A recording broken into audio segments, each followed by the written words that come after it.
ابلیس کی چیخیں میدان غدیر کے اندر کئی چیخوں کا تذکرہ ہوا روایات کے اندر. ہمارے پانچویں امام محمد باقر علیہ الصلوۃ والسلام فرماتے ہیں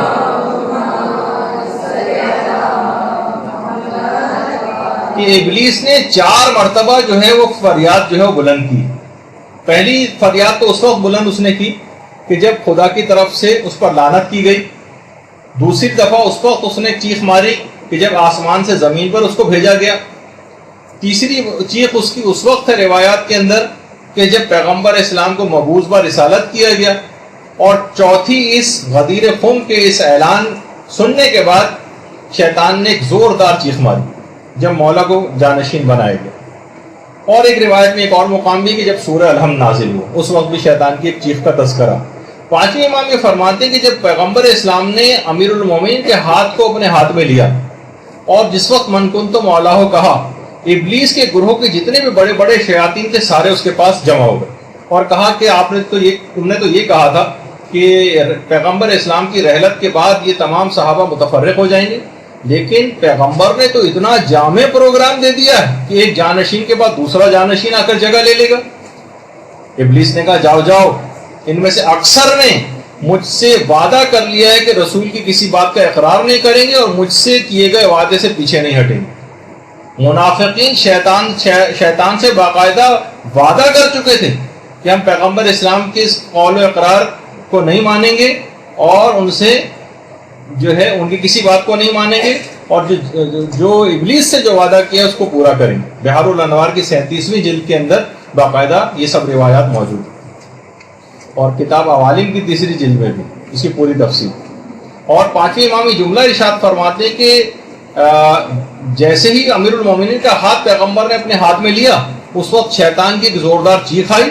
اور تمام خشکی اور تری کے جتنے بھی شیاطین تھے سب نے اس کو آ کر گھیر لیا اور کہا کہ اے آقا تم کس مشکل میں گرفتار ہو، ہم نے کبھی اتنی بھیانک چیخ کی آواز نہیں سنی. تو شیطان نے کہا کہ پیغمبر نے وہ کام انجام دے دیا ہے کہ اگر یہ نتیجہ بخش ہو گیا تو کوئی خدا کی نافرمانی نہیں کرے گا. اب شیاطین نے کہا کہ اے ہمارے آقا تم نے تو بڑے بڑے افراد کو گمراہ کر دیا، تمہارے لیے گمراہ کرنا کون سا مشکل بات. اچھا اس وقت شیاطین منافقین کی باتوں کی طرف متوجہ ہوئے جو اسی میدان غدیر میں اعلان ولایت کے بعد جو لوگوں کی منافقین کی زبانوں پر جو باتیں آئیں گی وہ شیطان وہ جا کر سننے لگے. منافقین آپس میں کہہ رہے تھے کہ یہ جو کچھ بھی رسول کہہ رہے ہیں نا یہ اپنی خواہش نفس سے بات کر رہے ہیں، یہ خدا کا حکم نہیں. اور ایک مشہور منافق نے تو یہاں تک بات کہی کہ تم دیکھ رہے ہو اس رسول کو کہ اس کی آنکھیں دائیں بائیں کیسے حرکت کر رہی.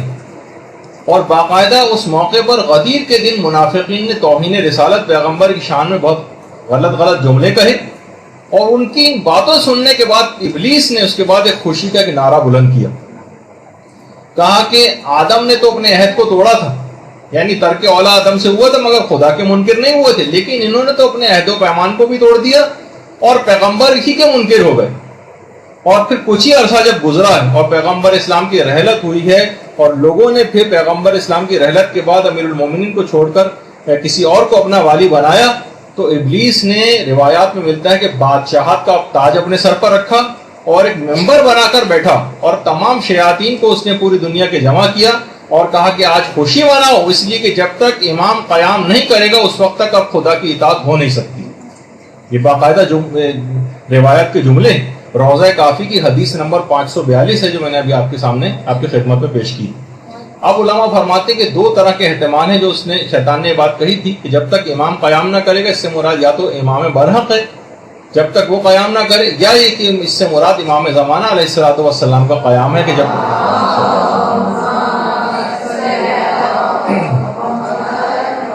جب تک وہ قیام نہ کرے جب تک کہ خدا کی اب اطاعت ہو نہیں سکے گی. اور ایک اور روایت میں ہمارے چھٹے امام جعفر صادق علیہ الصلوۃ والسلام فرماتے ہیں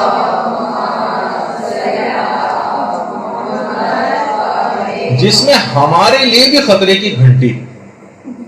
وہ کیا ہے؟ شیطان کی 3 چیخوں کا تذکرہ غدیر کے دن. ایک تو جب پیغمبر اسلام نے اعلان ولایت کیا تو شیطان کی ایک چیخ کی آواز آئی، سب جمع ہو گئے. لوگوں نے جو اس کے شیاطین تھے آ کر پوچھا کہ آپ نے کیوں ایسی چیخ ماری؟ کہنے لگا وائے ہو تم پر، آج کا دن تو عیسیٰ کے دن کی مانند، یعنی حضرت عیسیٰ نے جب شمعون کو اپنا جو ہے جانشین مقرر کیا تھا۔ پھر اس کے بعد پھر شیطان نے ایک زوردار چیخ ماری، شیاطین پھر جمع ہو گئے۔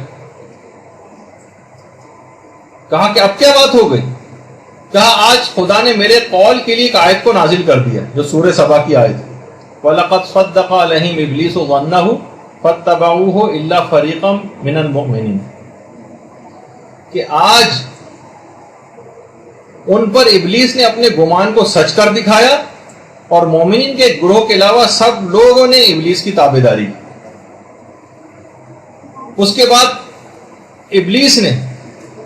آسمان کی طرف دیکھا اور کہا کہ خدا کی عزت و جلال کی قسم، میں ہدایت یافتہ جو گروہ ہے اس کو گمراہوں کے گروہ کے ساتھ ملا دوں، یعنی میں ان کے اصحاب کو بھی رسول اور ائمہ جو امیر المومنین کے اصحاب ہیں ان کو گمراہ کر دوں۔ اچھا، پیغمبر اسلام جو اس وقت شیطان کے تمام پروگرام سے واقف تھے، فوراً پیغمبر اسلام نے ایک اور آیت کی تلاوت کی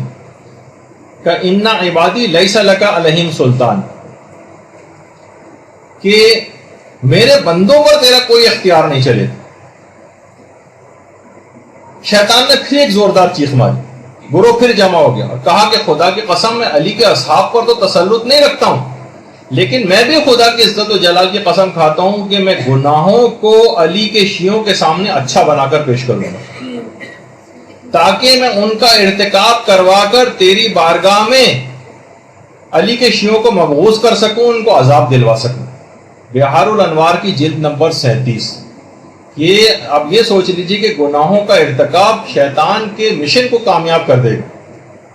اس نے کہا تھا کہ ٹھیک ہے، میں علی کے مخلص اصحاب کے اوپر تو تسلط نہیں رکھتا ہوں، لیکن میں گناہوں کو اچھا بنا کر علی کے شیعوں کے سامنے ضرور پیش کروں گا اور ان سے ارتکاب کرواؤں۔ تو اب آپ کو فوراً کبھی کوئی ایسا موقع آ جائے زندگی کے اندر تو شیطان کی اس بات کو، اب اگر ہم نے اس کام کو کیا تو گویا شیطان کے اس مقصد کو ہم پورا کر دیں گے اور میدان غدیر کے اندر جو واقعہ پیش آیا تھا اس کے نتیجے کے برخلاف عمل کریں گے۔ تو بہرحال اچھا، اب بہار الانوار کی 37ویں جلد کے اندر ہے پورا واقعہ۔ اچھا، غدیر کے دن شیطان ایک خوبصورت بوڑھے کی شکل میں رسول خدا کے پاس آئے اور پیغمبر کے پاس آ کر شیطان نے طنز کیا اور کہا کہ اے محمد صلی اللہ علیہ وآلہ وسلم،